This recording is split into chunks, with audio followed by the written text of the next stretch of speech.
everyone, and welcome back to the channel. This is right after my walk. I just came back in with my second cup of coffee that had been waiting for me already, but I went out to feed the dogs. And then I decided to go for a walk. So you'll see that probably in its own video, more than likely, I think, because I don't think it's about 15 minutes long. So that's why I don't stick it with this one. So, okay, I'm still kind of freezing, and I don't know, like, I get this lately anyway, and I don't know if it's because it's been colder, but my skin feels like stinging, like something stinging my skin. I don't know if it's from the cold and my nerves or something, but my hands have been swelling up and feeling like just like something's poking, like little pins and needles, kind of like neuropathy. And my feet have been doing the same thing, but like especially up here on this part of my arm and my back, it's been like really strange this past couple of weeks. And my dog wants to come in, so I will be right back. All right, I'm back. Oh, we could probably see this little bear my dad gave us. Well, he gave me this one, and a few of us have this one. I don't know, the lighting, this light's kind of messed up, and it has the year right here. He used to give my mom one every year since I think 2000. I don't know if he said 2007 or somewhere around there. So he still gets her one, and he has it up on the walls and in the bedroom. So this one's mine, and this one's Ben's. It has a little the year on it as well. So I don't know if we're going to put them up or we're just going to leave them here, because I don't know if we put them on the wall or what we're going to do with them, but they're cute. And he wanted to get them early before all of the Valentine's stuff goes. So, and Graham's watching me because he wants this bear. No, lay down. No, this isn't for you. No. It's because I buy him toys, and he likes toys. So, and then this smells like my dad's house and his dog, so he's like really interested in you know what's going on. So, after that aside, let me see. I didn't put my big light on because in the last video where I was walking outside, I was explaining how it gets really, really hot. The little USB part that goes into the plug, which this is what I use. I just got this because I had some older ones, so I thought maybe it was because it was too old. But I got this new, the Energizer one, and it has for the C and the USB. So I've been using this one, and it still gets really, really hot to the point where sometimes the little black part on it is really, gets really soft, like it's melting. Like that just happened recently, so I'm like, no, I don't think, I'm not going to be able to use it anymore. So, hopefully I can a couple of smaller ring lights here that I've been using. So let's see. Hopefully this is a good enough light. So I need to get back to sharing a little bit more from the Untangle Your Emotions study. This next part, let me see. I don't think I shared this. I think just talking about feelings in the body. So, you know, she talks about God making our bodies, and he made them good. You know, that means our feelings are good too. So he made us to feel. He made us with emotions, and they're not something that are supposed to be bad or to beat back or to not want to feel.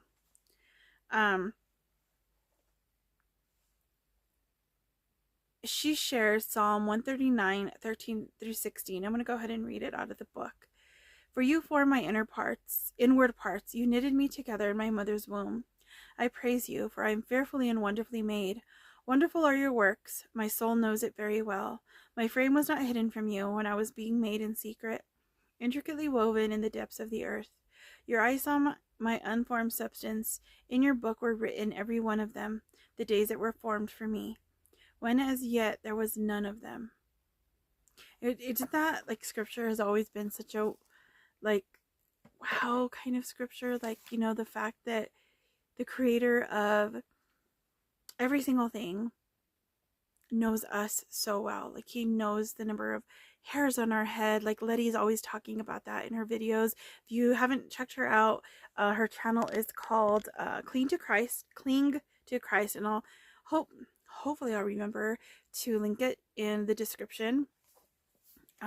She does some really wonderful videos, and at the end of her video, she's always reminds us that the hair on our head is numbered, that he knows that much about us. He knows everything about us. I'm going to read this paragraph here. I highlighted this entire thing and I put, this is me, ignore it all. God made your body in such a way that it can also tell you things about your emotions, which can tell you something's going on that needs your attention. But it can be hard to listen to your body because we are all so used to ignoring them. And, she talks about the next time feeling arises in your body, in your brain, in your spirit, in your soul, stop what you're doing just for a second and notice it. Notice the feeling instead of brushing it aside. Connect with it. How do you do that? How do you connect with your feelings when you've been so used to ignoring them forever? It's such a strange concept for me. I'm trying to figure out what in the world I have the camera like a little bit set different now, so I'm like, am I looking at the right place like I normally do?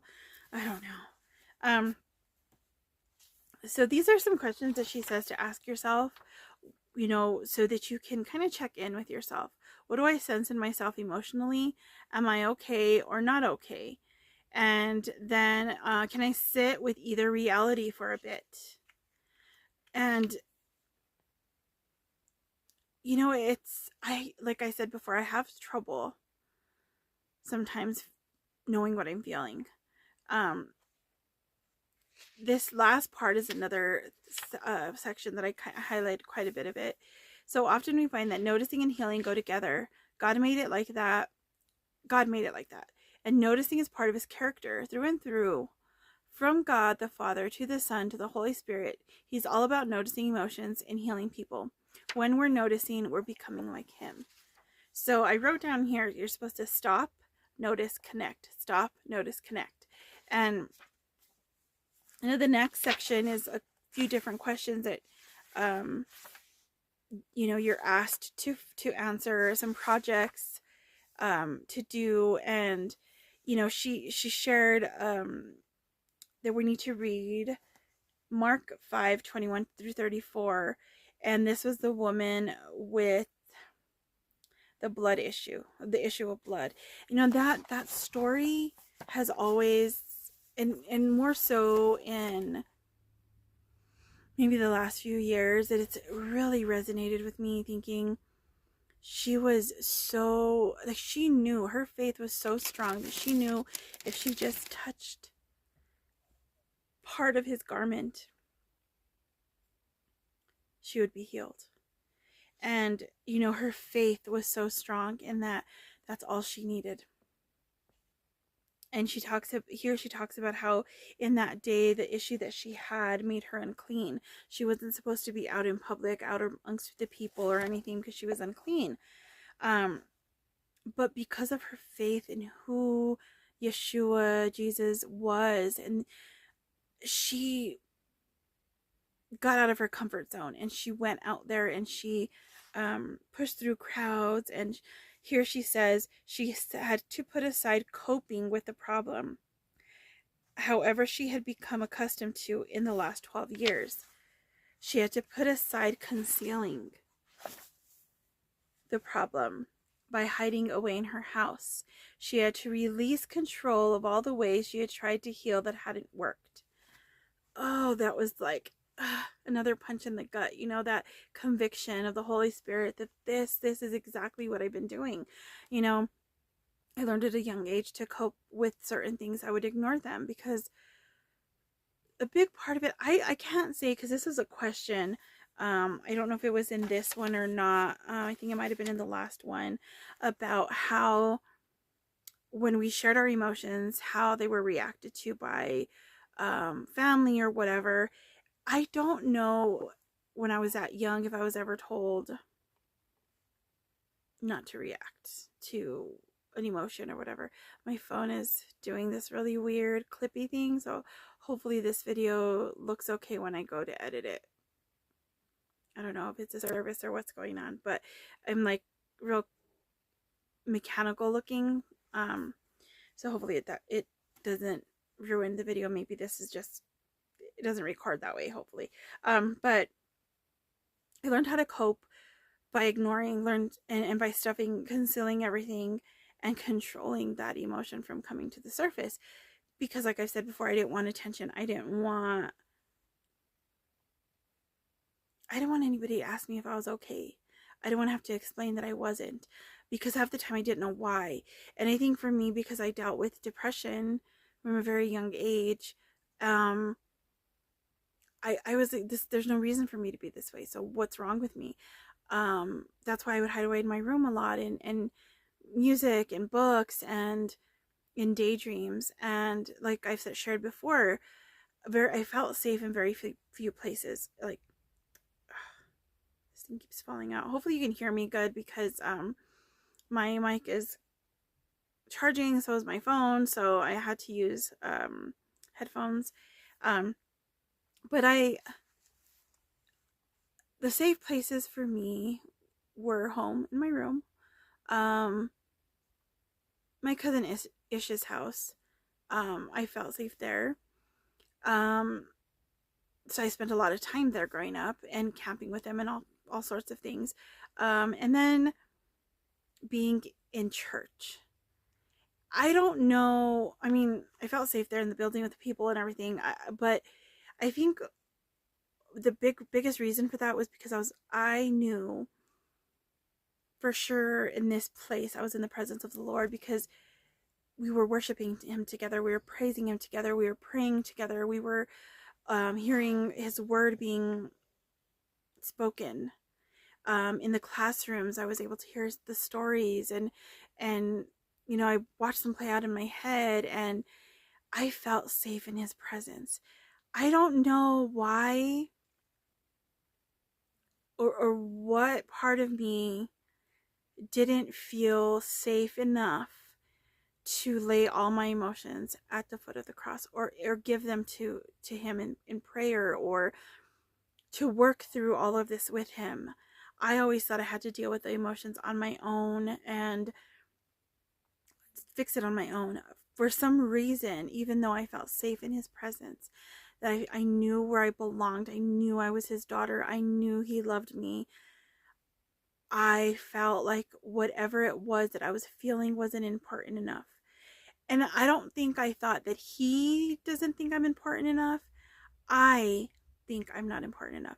I think that what I'm feeling isn't important enough for me to be like, oh, Heavenly Father, can you please deal with this for me? Can you help me through this?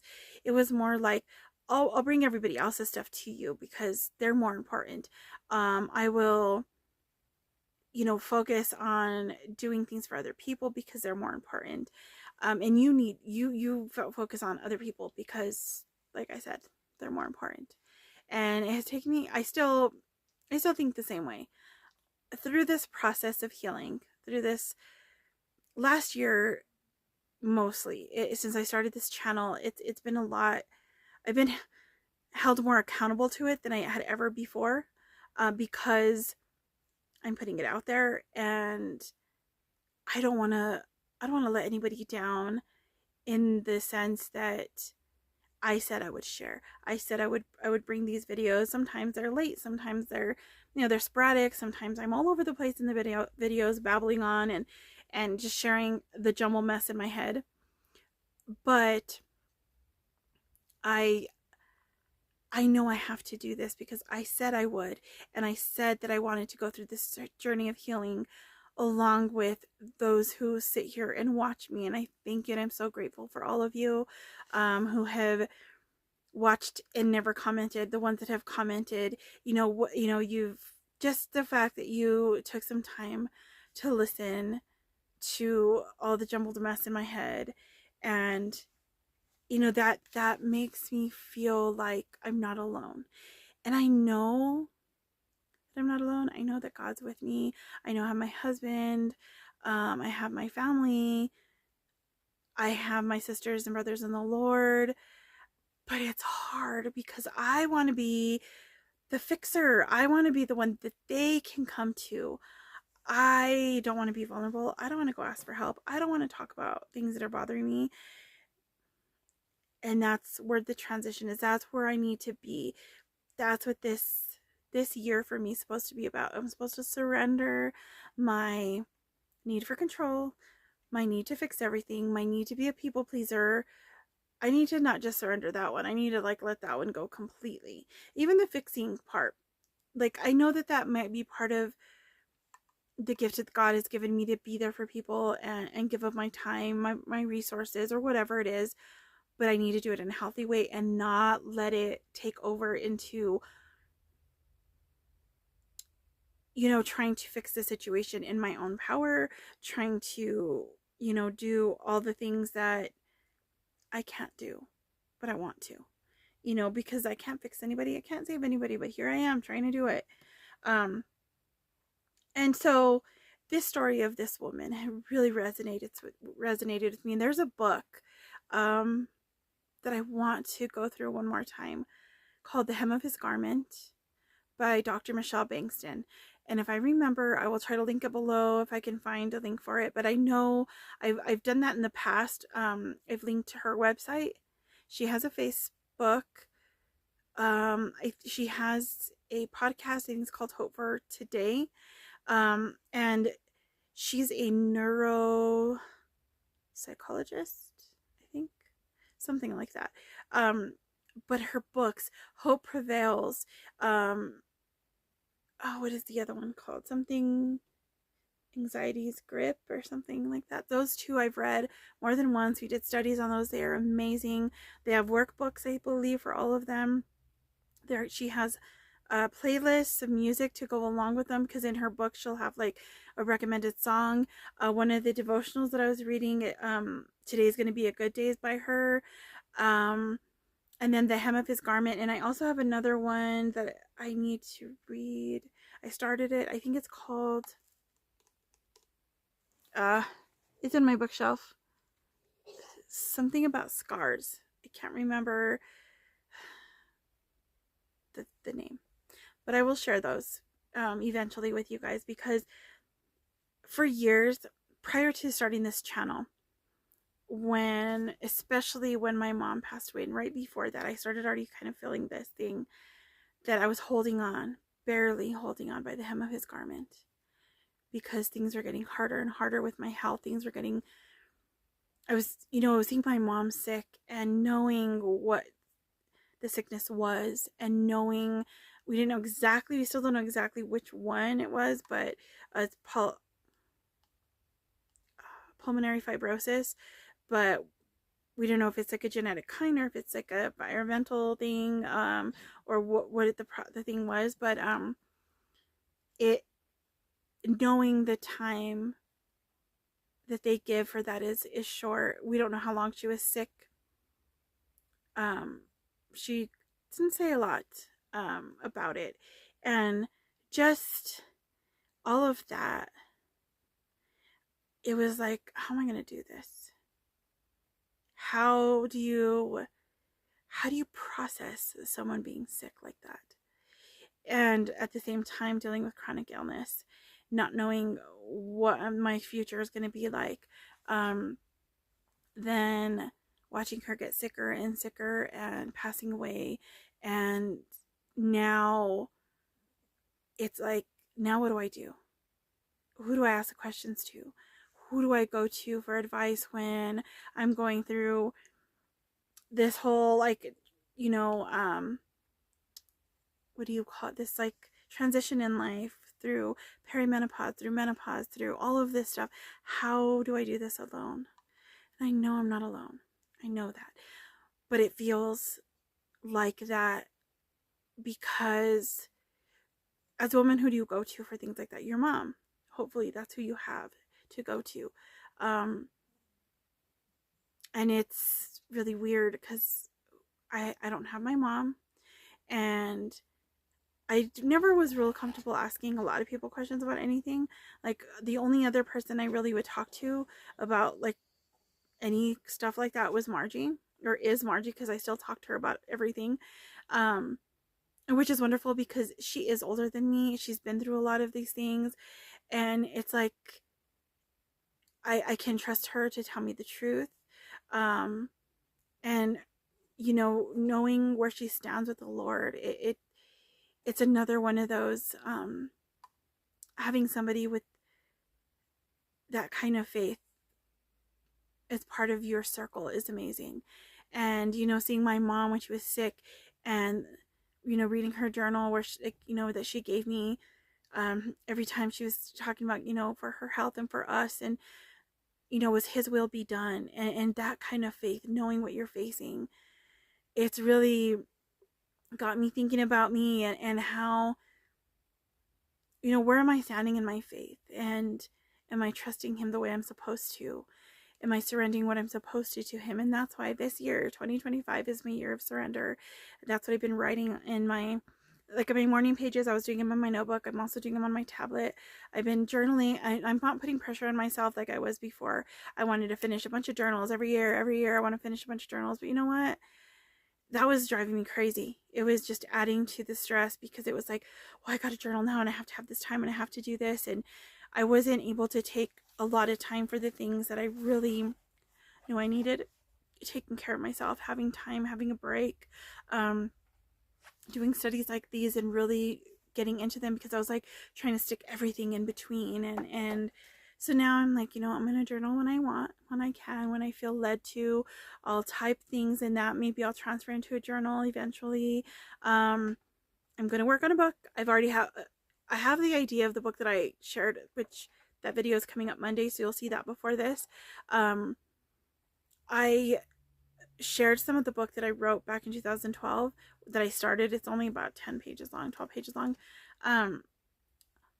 But there's been something on my heart to share in a book, because I want to make it more things that I know of, things that I've experienced, and add that into a book. And I was thinking about this, and for whatever reason, these ideas will come to me when I'm falling asleep, or when I'm driving and listening to music, and I'm like, how am I going to write these down? I need a little, whatchamacallit, voice recorder, so that when these ideas come, I can just record them really quickly, so I don't have to, like, I can't do it when I'm driving, I can't write, I can't do that. So if I could just be able to, like, record it, maybe what I need to start doing is vlogging while I'm driving, but not necessarily like doing video, but like, just recording stuff. I just need to get something for the dash that I can stick my phone on, and that way I don't have to like worry about it, and I can just sit there and I can babble on if I have to, and maybe I can get some of my ideas that way. And that's going to be part of how I want to process all these emotions and all these things going on in my life, is through writing.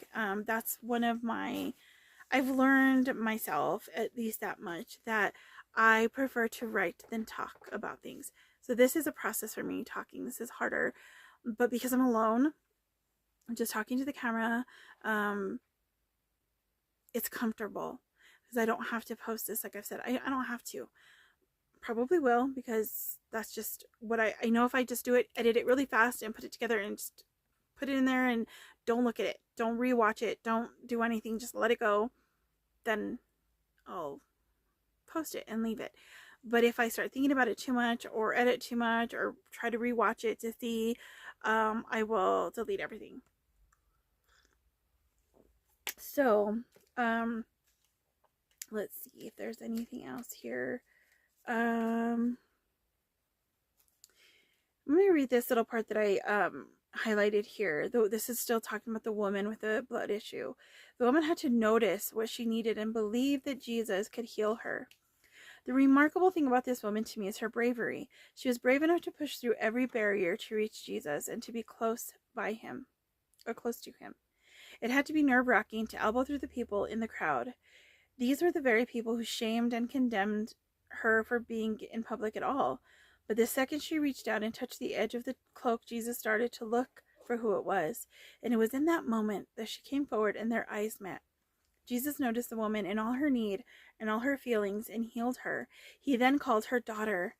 That's a relationship. It's a permanent familial relationship that he wants with each of us too. I wrote this here. I'm realizing this. And I put a little arrow to this part that says, look, we need to be healed in our emotions. We need to notice what's happening, that there is loss in our lives and we're coping, concealing, or maybe controlling. I'm calling you to notice what you're feeling that requires healing outside your strength. Notice so you can be brave enough to ignore the awkwardness and reach out for Jesus. The second you do, when you reach out for him, he is waiting. He is noticing you right back. He turns to you and he has the power to heal. And, it amazes me. We read stories throughout the Bible of how the Lord sees people in their need. He helps them. He heals them. He gives them whatever it is that they need in their story, for their purpose. And it's just amazing. This book has been so wonderful so far. There's so quite a bit in this section that I've highlighted and written on, and the projects that she has in here are just to write down some things, digging deeper into things like doing word studies. The project number 1 was to figure out if you're okay or not, start noticing. And there was a project number 2. We're supposed to be filling this out every day this week, and I did Wednesday and Thursday, and that's it. So this is a project that I'm going to transfer in to either on my tablet, in my planner, in something, and I'm going to start just noticing. And so this is about starting a journal where you reflect on the question, am I okay or not? Okay. You can make notes throughout the week of how you feel. So here on this little section, it's like it says Monday, Tuesday, Wednesday, Thursday, Friday, and it has a block of 8 a.m., 12 p.m., 3 p.m., 8 p.m. And so you can write in, I'm not okay on Tuesday at 3 p.m. I'm okay on Wednesday at 10 a.m.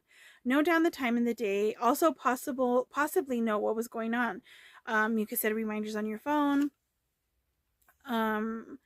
Or watch to keep you jotting things down every couple hours. Just to be revealing. See, I don't do this. I should. Because, there goes. I have to straighten out my leg, and there goes my camera. I need to do this because this is something I think that will help me in this journey to healing. So I'm going to add this into my daily journaling and make it a part of what I need to do. This is like taking my medication for my high blood pressure. This is like, as a matter of fact, I need to take that. I'm glad I said that because I had forgotten. And I better pull it out now that I'm thinking about it and put it on my desk, because if I don't, I will forget again. Like I said before, I need to add in all kinds of alarms and things, which I still haven't done. Maybe that'll be a project for today. In this section after the project 1, I boxed this in and I highlighted it because this was something that came to me a lot last year and the year before, about the scripture that says to be still and know in Psalms. Well, this is what she wrote down here. You can be still before God and simply be. I need to just simply be. That is this year of surrender. Simply be with him. Be in his presence. Talk to him. Go through the emotions with him. If you're not okay, it's fine. He can handle it. If you're okay, rejoice in it. Rejoice in both, because both of them are going to lead us somewhere. Both of them are going to teach us lessons, and they're going to grow us. This is where it talks about, project 3 was talking about as a child, how you reflect on how your parents made you feel, comfortable or not comfortable with emotions. Thinking about the first time you remember feeling scared. How old were you? And I kind of talked about that already in the last video about the panic attack I had. That was probably the first time. But I always kind of, well, I got dizzy. Kind of felt like a fear just underlying over some things. And there's many reasons for that, I'm sure. Things I'm going through in therapy, things, you know, that I need to work through. Project 4 is about responding to that little child in your memory. I don't think I've done Project 4. I've been going through these on my tablet and writing them in there because there's some room in here, but I kind of wanted to do this because I've been sharing this in our Facebook group, so I want to do that. So I'm trying to see where in the world I did these projects. Project 3, Project 4, excuse me. So the question is, how do you think Jesus would have responded to the little child in your memory you wrote down in Project 3? So I wrote down, I believe Jesus would have listened and responded in love. He would have held me and helped me walk through this and see the truth of the situation in love. So he would have been, empathetic, compassionate. And sometimes we as humans, we don't do that.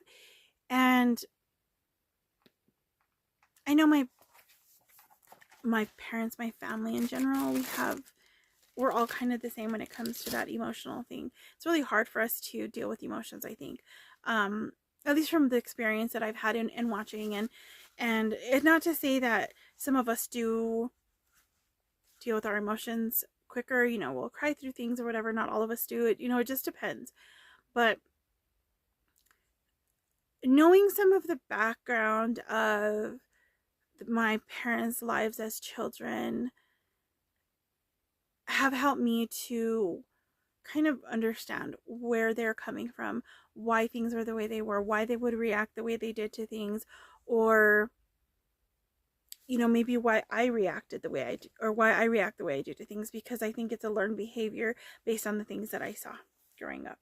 So and I did write a little bit more about on the journey, learning about myself and noticing things. And the last thing is, the last part is just to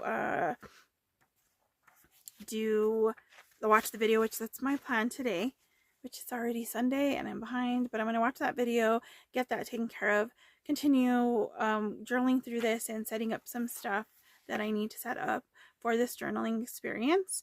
So we're not supposed to control our emotions, right? We're not supposed to judge them. We're just supposed to notice them in this. If you are scared of feeling these feelings, ask him for strength to face them. When I read that, I was like, oh, okay, fine.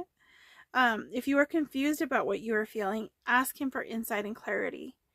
If you are overwhelmed with feelings, ask him to issue peace that surpasses understanding. If you are numb and don't feel anything, ask him to wake up your heart. He loves you. He made you. He made these emotions so that you would draw near to him. This is how we do that. Talk to him about it all. And it's just, this is going to be a project for a lifetime, I know. But, I'm just so glad that this is the first study we did this year, because it has been a wonderful experience. It has been like,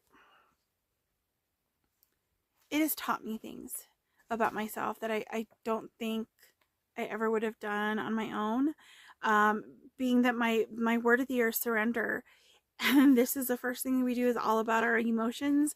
And that's the biggest part of me that I cover up and try to control and things. So it's just like, I love how he works.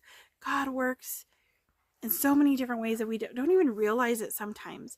And, there's been some new channels that I've been watching on YouTube here, and a lot of what they're talking about, some of these videos that I've been watching are a year old, 2 years old, from some of these new channels, and I like to go back because I like to hear their stories, because sometimes we get in right in the middle of something. They've had a channel for a couple of years or even a year, and they have like quite a few videos or whatever it is, and I like to go back and just watch the things and be like, get to know who this is. And I have found some very genuine people who share their stories and who share their love for the Lord and the hardships that they've gone through and how they're working through them, and all about marriage and all about just living their life for the Lord, dealing with chronic illness, and just dealing with changes in life and getting older and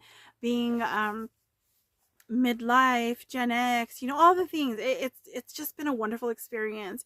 And so you guys have any like suggestions on new channels to watch, people that you have found interesting that you resonate with, let me know in the comments below. I don't know if you can post links like that or not. We could post the name and maybe I can look it up. But I like to connect with other people. And now that because I'm home and on disability, and I want to be able to connect with people and be able to learn things and still continue to grow and grow closer to the Lord every day. And it's something that I enjoy. I enjoy watching YouTube videos. I enjoy watching things, real people, real lives, not reality TV. I don't like that type of stuff, that all the drama and all that. I just like real people and their quirkiness and their joy for life and the hardships they go through when they share the things. And they, it's wonderful because it's like you're not alone, and here's my little bear. I love this little thing. I love bears. I've always loved stuffed animals. I never liked dolls growing up, really. I had a Cabbage Patch doll when I was, God, I must have been 5th grade, 4th grade, 5th grade, probably younger. I don't know when they came out. I'm thinking it might have been even younger than, I don't know, 3rd grade, 4th grade. I don't know when they came out, but I was young, and her name was, oh, no, I'm not going to remember. I was just thinking about this the other day. I know my sister got one too, and I know one of ours was Noria. And, oh, you know who might know? Ish. I don't have to ask him, because sometimes we would talk about this all the time, and they were the ones that gave me the doll. And for some reason, I want to say it was like, I think mine was Noria and my sister's was Julia. Something like that. And what happened to them, I have no idea. But I loved stuffed animals. I even have this picture when I was in 8th grade, I think. They had us do a picture of us as little kids for the yearbook. And then like our picture was older. I think we did in 8th grade, and we may have done our senior year too. I'm not sure. But I have this picture where I was sitting on the floor I think it was in our trailer that we lived in. My mom was there, and I was sitting surrounded by all my stuffed animals and my purse. And I was probably like, I don't know, maybe not even 2, around there. And I was like, I had this little tiny brown leather looking purse and a bunch of stuffed animals. And I used to carry those kind of purses all the time and fill them with pencils and pens and staplers and all sorts of things. And I don't know if I've told the story before, but maybe one of these days I'll tell it about my little tiny black purse that looked like that I took to school with me in 3rd grade. And I had a little issue, and I smacked somebody with it because they stole something out of my hand. And yeah, I will talk about that at another time when we do some, one of the not so deep coffee talks. Maybe I will record that next and get all these kind of taken, all put together and ahead of time, because next week is going to be, like I said, a bunch of appointments. And then come February, I don't have as many appointments that I don't think so, but that's going to be a fun month, I hope, in our videos. I want to do a lot of the artist dates. That's kind of something I have planned that I'll talk about soon. But I hope that you guys were blessed by this video, that something resonated with you guys. And I'll see you guys in the comments. Love you guys. I'll see you in the next one. God bless you. Bye.